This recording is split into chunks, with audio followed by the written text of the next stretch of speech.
الحمد لله رب العالمين والصلاة والسلام على قائد الغر المحجلين نبينا محمد وعلى آله وصحبه أجمعين وبعد. محترم سامعین، دینی و ملی بھائیوں اور بہنوں، السلام علیکم ورحمۃ اللہ وبرکاتہ۔ ریڈیو کویت کے ہفتہ وار دینی پروگرام باتیں جن سے زندگی سنورتی ہے میں آپ سب کا استقبال ہے۔ یہ پروگرام آپ سب کا ہے اور آپ سب کے دینی جذبات کا ترجمان ہے۔ اس پروگرام کے ذریعہ ہم وہ باتیں سنتے ہیں جن سے زندگی بنتی، سنورتی اور سدھرتی ہے۔ ہم آپ کے ساتھ 9 بجے تک ہیں۔ اس بیچ آپ کال کر سکتے ہیں اور SMS بھی بھیج سکتے ہیں جن کے جواب آپ کو انشاءاللہ براہ راست دیے جائیں گے۔ محترم سامعین، آج ہم آپ کی کال لینے سے پہلے اللہ کے رسول صلی اللہ علیہ وسلم کے بیان کیے ہوئے قصوں میں سے ایک اہم قصہ بیان کریں گے، پھر ہم اس سے حاصل ہونے والے اسباق پر غور کریں گے۔ صحیح بخاری اور مسلم کی روایت ہے، حضرت ابن عمر رضی اللہ عنہما بیان کرتے ہیں کہ اللہ کے رسول صلی اللہ علیہ وسلم نے فرمایا، تم سے پہلے لوگوں میں سے 3 آدمی کسی سفر پر نکلے یہاں تک کہ رات ہو گئی، چنانچہ رات گزارنے کے لیے ایک غار میں داخل ہو گئے۔ تھوڑی دیر بعد ایک چٹان گرا اور پہاڑ کا منہ بند ہو گیا۔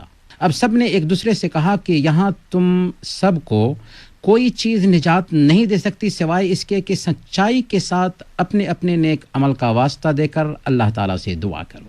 چنانچہ انہوں نے اپنے اپنے نیک عمل کے واسطے سے دعائیں کی۔ ان میں سے ایک نے کہا، الہی تو خوب جانتا ہے کہ میرے ماں باپ بوڑھے تھے، میں شام کو سب سے پہلے انہیں ہی دودھ پلاتا تھا، ان سے پہلے اپنے اہل و عیال اور خادموں کو دودھ نہیں پلاتا تھا۔ ایک دن درختوں کی تلاش میں دور نکل گیا اور جب واپس لوٹ کر آیا تو والدین سو چکے تھے۔ میں نے شام کا دودھ دوہا اور ان کی خدمت میں لے کر حاضر ہوا تو دیکھا کہ وہ سوئے ہوئے ہیں۔ میں نے ان کو جگانا پسند نہیں کیا اور ان سے قبل اپنے اہل و عیال اور غلاموں کو دودھ پلانا بھی گوارا نہیں کیا۔ میں دودھ کا پیالہ ہاتھ میں پکڑے ان کے سرہانے کھڑا ان کے جاگنے کا انتظار کرتا رہا، جبکہ بچے بھوک کے مارے میرے قدموں میں بلبلاتے رہے، حتیٰ کہ صبح ہو گئی اور وہ بیدار ہوئے۔ میں نے انہیں ان کے شام کے حصے کا دودھ پلایا اور انہوں نے پیا۔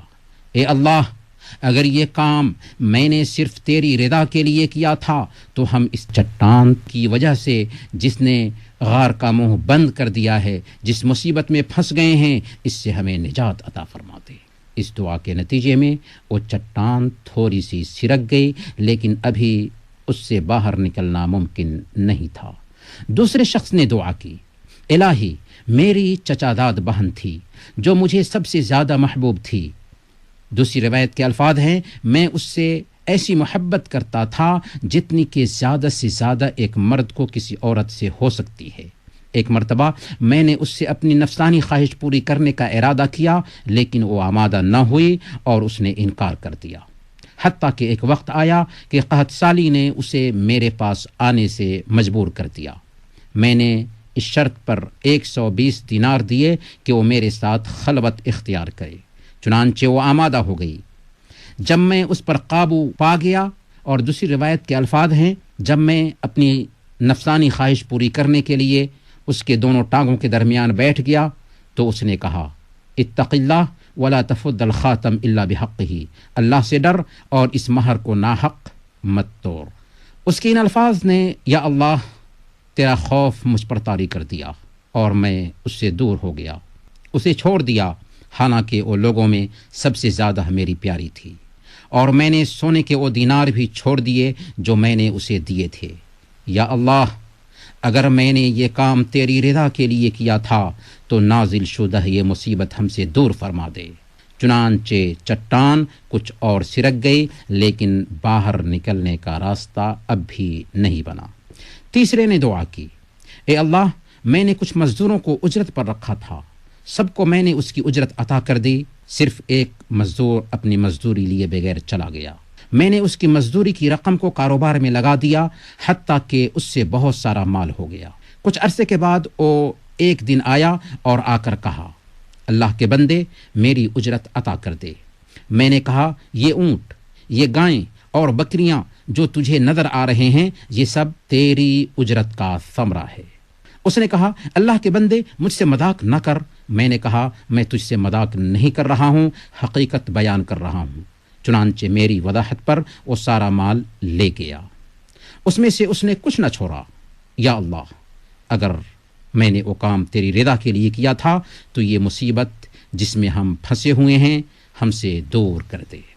چنانچہ وہ چٹان بالکل سرک گئی اور غار کا منہ کھل گیا اور سب کے سب باہر نکل آئے۔ محترم سامعین، صحیح بخاری اور مسلم میں یہ قصہ آیا ہے جسے اللہ کے رسول صلی اللہ علیہ وسلم نے صحابہ کرام کے سامنے بیان کیا تھا۔ اس واقعے پر جب ہم غور کرتے ہیں تو ہمیں بہت سارے اسباق اور دروس سمجھ میں آتے ہیں۔ اس قصہ میں سب سے پہلا سبق یہ ملتا ہے کہ جب بچنے کے سارے دروازے بند ہو جائیں وہاں بھی اللہ کا دروازہ کھلا رہتا ہے۔ 3 شخص نے غار میں پناہ لیا، چٹان نے غار کا منہ بند کر دیا، نکلنے کا کوئی راستہ نہیں دکھائی دے رہا ہے، مایوسی ہی مایوسی دکھائی دے رہی ہے، لیکن وہاں بھی اللہ کا دروازہ کھل جاتا اور انہیں اللہ کی مدد حاصل ہوتی ہے۔ اس لیے ایک مومن لاکھ آزمائشوں میں مبتلا ہو، حالات چاہے کتنی خراب کیوں نہ ہو، اسے اللہ کی ذات سے قطعاً مایوس نہیں ہونا چاہیے۔ آج بھی ہم طرح طرح کی آزمائشوں اور مصیبتوں سے دوچار ہیں۔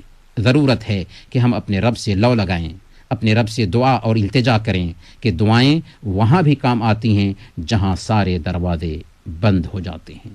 امن یجیب المضطر اذا دعاہ ویکشف السوء ویجعلکم خلفاء الارض االہ مع اللہ، کون ہے جو پریشانی حال کی پریشانی کو سنتا ہے اور اس کی دعا قبول کرتا ہے اور تمہیں زمین میں خلافت عطا کرتا ہے کوئی اللہ کے علاوہ؟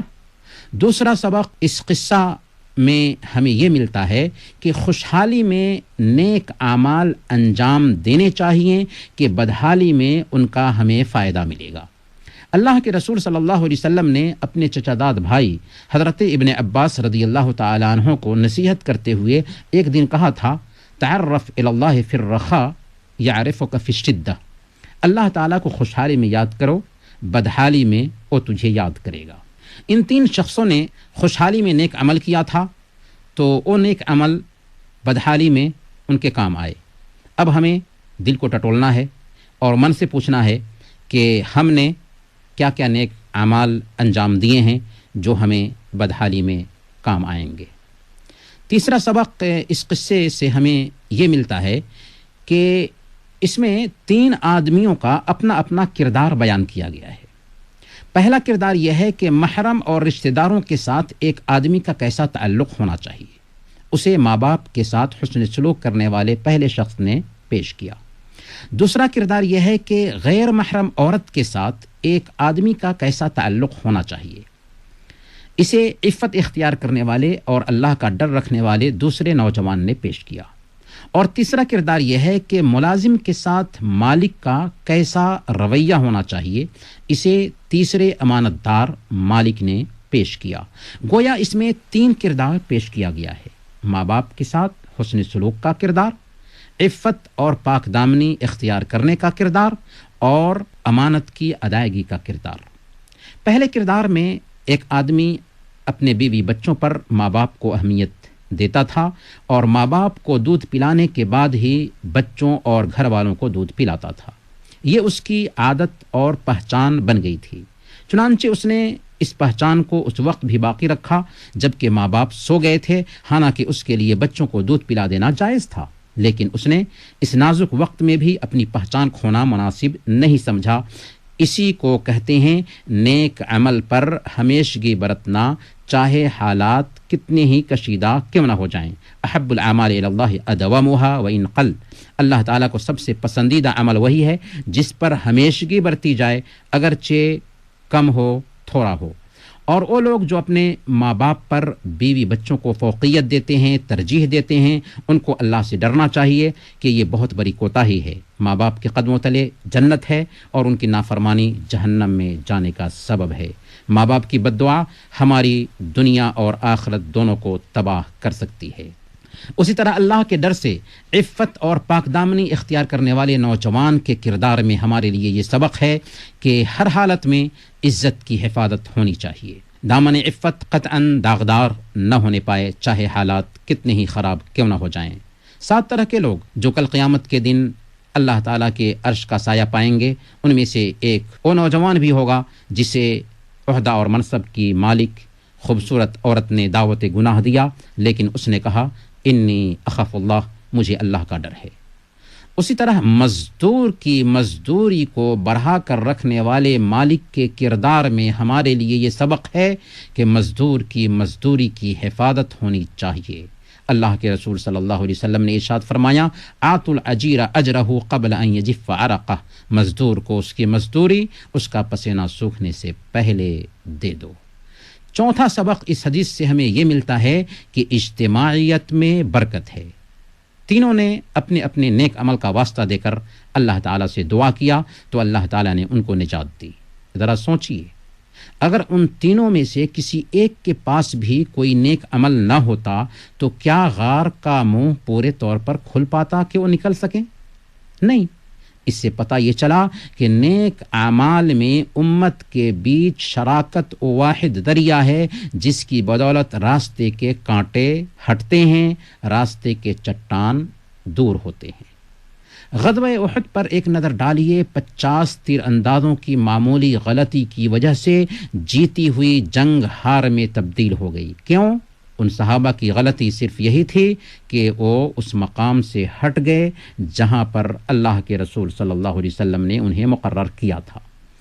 پانچواں سبق اس واقعے میں یہ ہے کہ اس واقعے میں ایک بہت بڑے اجتماعی جرم کی طرف اشارہ کیا گیا ہے جس نے پاک دامن عورت کو بدکاری پر آمادہ کیا تھا، اور وہ جرم کیا ہے؟ مالی مجبوری، بھوک اور فقر و فاقہ۔ اس کا اسلام پوری طور پر سدباب کرنا چاہتا ہے، علاج کرنا چاہتا ہے، اسی لیے اسلام نے زکوٰۃ کا نظام پیش کیا، صدقات و خیرات کا نظام پیش کیا، کفارات کا نظام پیش کیا کہ سماج میں کوئی بھوکا اور مجبور نہ رہے۔ اس لیے اگر اللہ تعالیٰ نے ہمیں بے نیاز کیا ہے تو ہمیں چاہیے کہ ہم اپنے سماج کے غریبوں، مسکینوں، یتیموں اور بیواؤں کی مدد کریں تاکہ انہیں عزت سے جینا میسر ہو سکے۔ اللہ کے نبی صلی اللہ علیہ وسلم کا فرمان ہے انما تنصرون وترزقون بدعافائکم، تمہیں جو مدد حاصل ہوتی ہے اور تمہیں جو روزی ملتی ہے یہ اصل میں تمہارے کمزوروں کی وجہ سے ہوتا ہے۔ چھٹا سبق اس واقعے سے ہمیں یہ ملتا ہے کہ عمل میں اخلاص ہونا چاہیے۔ اگر عمل میں دکھلاوا ہے، نام و نمود ہے، ریاکاری ہے تو عمل ہمارے چہرے پر مار دیا جاتا ہے، چاہے کتنا عظیم عمل کیوں نہ ہو۔ لیکن اگر عمل چھوٹا ہے لیکن اس میں اخلاص پایا جاتا ہے تو وہ ایسی جگہ کام آتا ہے جہاں سارے دروازے بند ہو چکے ہوں۔ چنانچہ اس قصہ میں تینوں آدمیوں نے اپنے اپنے نیک عمل کا ذکر کرتے ہوئے اللہ تعالیٰ سے دعا کی، اللہم ان کنت فعلت ذلک ابتغاء وجہک ففرج عنا ما نحن فیہ، کہ اے اللہ اگر میں نے یہ کام تیری رضا کے لیے کیا تھا تو نازل شدہ یہ مصیبت ہم سے دور فرما دے۔ اس لیے ہمیں بھی اپنے اعمال میں اخلاص کو ٹٹولنا چاہیے۔ اس واقعے سے ساتواں اور آخری سبق وسیلہ کا ملتا ہے کہ وسیلہ کی جائز قسم کا اس میں ذکر کیا گیا ہے۔ وسیلہ کی 3 جائز قسمیں ہیں۔ اللہ کے اسماء و صفات کا وسیلہ کہ اللہ تعالیٰ کے ناموں اور اس کی صفتوں کا ذکر کر کے اللہ تعالیٰ سے سوال کیا جائے۔ وسیلہ کی دوسری جائز قسم کسی نیک بندے سے دعا کرانا ہے کہ ایک آدمی کسی اللہ والے سے گزارش کرے کہ وہ اس کے لیے دعا کر دے، یہ بھی جائز وسیلہ ہے۔ اور وسیلہ کی تیسری جائز قسم نیک عمل کا وسیلہ ہے جو اس حدیث میں بیان کیا گیا ہے کہ تینوں نے اپنے اپنے نیک عمل کا وسیلہ لے کر کے اللہ رب العالمین سے دعا کیا۔ وسیلہ کی یہ 3 جائز قسمیں ہیں۔ البتہ ناجائز وسیلہ یہ ہے کہ ایک آدمی مردے کو پکارے، مردے کو وسیلہ بنائے، یہ شرک ہے۔ اور یہ بھی جائز نہیں ہے کہ اللہ کے نبی صلی اللہ علیہ وسلم کے وسیلے سے دعا کی جائے، آپ کی ذات سے دعا کی جائے، آپ کی جاہ اور مرتبہ سے دعا کی جائے۔ ہاں، آپ پر ایمان، آپ کی اطاعت کا وسیلہ لیا جا سکتا ہے۔ محترم سامعین، اب ہم آپ کی کال لیں گے لیکن ایک چھوٹے سے وقفہ کے بعد۔